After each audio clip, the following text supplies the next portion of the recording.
যে কোনো রকম ধোসার সাথে এই স্পেশাল চাটনিটা যেন না হলে চলেই না। খুব সহজ হয় বানানো আর খেতেও ভীষণ টেস্টি। আজকে বানিয়ে নিচ্ছি নারকেলের চাটনি। শেষ অবধি স্কিপ না করে পুরো রেসিপিটা দেখতে থাকো কি কি উপকরণ ব্যবহার করেছি।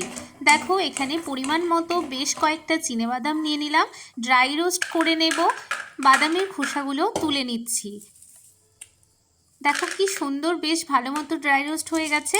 এইবার ওই একই কড়াইয়ে পরিমাণ মতো ছোলার ডাল নিয়ে নিলাম, এটাকেও ড্রাই রোস্ট করে নিচ্ছি। তোমাদের ভালোবাসা আর সাপোর্ট পেলে প্রতিদিন এইরকম নতুন নতুন আরও রেসিপি নিয়ে আসবো।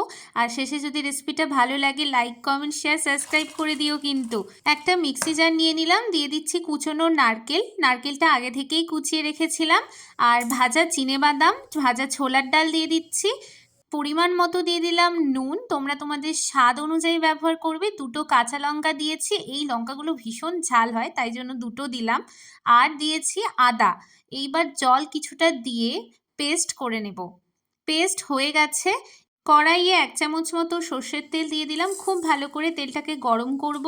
এইবার ফোড়নের জন্য দিয়ে দিলাম 1 চা চামচ মতো কালো সর্ষে, দিয়ে দিচ্ছি একটা গোটা শুকনো লঙ্কা, আর আগে থেকেই ছোলা ভেজে তুলে রেখেছিলাম সেইটা দিয়ে দিলাম। আর কয়েকটা বেশ কারি পাতা দিয়ে দিচ্ছি।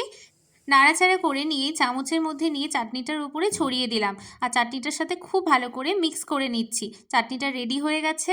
যে কোনো ধোসার সাথে অসম্ভব সুন্দর লাগে খেতে। তোমরাও বাড়িতে বানিয়ে দেখো, খুব ভালো হয়। অবশ্যই কমেন্টে